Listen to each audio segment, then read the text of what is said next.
2003 அமல்படுத்தப்பட்ட CBS திட்டத்தை எதிர்த்து தொடர்ந்து அரசு ஊழியர்கள், ஆசிரியர்கள் அதை ரத்து செய்து பழைய ஓய்வூதிய திட்டத்தை அமல்படுத்த வேண்டும் என்று தொடர்ச்சியாக போராடி வருகிறார்கள். தற்போது பதவியில் உள்ள திமுக அரசு தனது தேர்தல் அறிக்கையில் 309வது வாக்குறுதியாக சிபிஎஸ் திட்டத்தை ரத்து செய்து பழைய ஓய்வூதிய திட்டத்தை கொண்டு வருவோம் என உறுதி அளித்திருந்தது.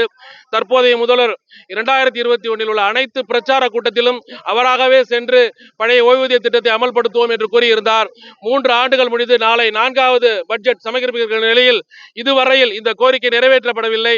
சுமார் 6 லட்சம் ஊழியர்கள் சிபிஎஸ் திட்டத்தில் பணியாற்றுகின்றனர். இவர்கள் கடந்த தேர்தல் வாக்குறுதியை நம்பி இந்த ஆட்சிக்கு வாக்களித்திருந்தனர். பங்களிப்பு ஓய்வூதிய திட்டம் ரத்து செய்யப்பட்டு பழைய ஓய்வூதிய திட்டம் கொண்டு வரப்படும் என்ற நம்பிக்கையில் வாக்களித்திருந்தனர். இந்த வாக்குறுதியை நிறைவேற்றாமல் இந்த அரசு காலம் கடத்தும் விதமாக குழுவை அமைத்திருக்கிறது. வேறொரு ஒருங்கிணைந்த ஓய்வூதிய திட்டத்தை அமல்படுத்துவோம் என்று திசை திருப்ப முயற்சிக்கிறது. இந்த அத்தனை முயற்சிகளும் 6 லட்சம் அரசு ஊழியர்கள், ஆசிரியர்கள் அவர்களின் நம்பிக்கையை பாழ் செய்திருக்கிறது.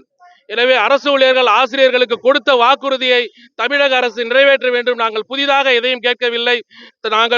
நீங்கள் அளித்த வாக்குறுதியை நிறைவேற்ற வேண்டும் என்று கேட்டு தமிழகம் முழுவதும் இன்று சிபிஎஸ் ஒழிப்பு இயக்கத்தின் சார்பில் மாவட்டம் தலைநகர்களில் இந்த மறியல் போராட்டம் நடைபெறுகிறது. இந்த அரசு இந்த கூட்டத்தொடருக்குள் இந்த பென்ஷன் திட்டத்தை பற்றி அறிவிக்காவிட்டால் போராட்டங்கள் மேலும் தீவிரமாகும் என்பதை தெரிவித்துக் கொள்கிறோம்.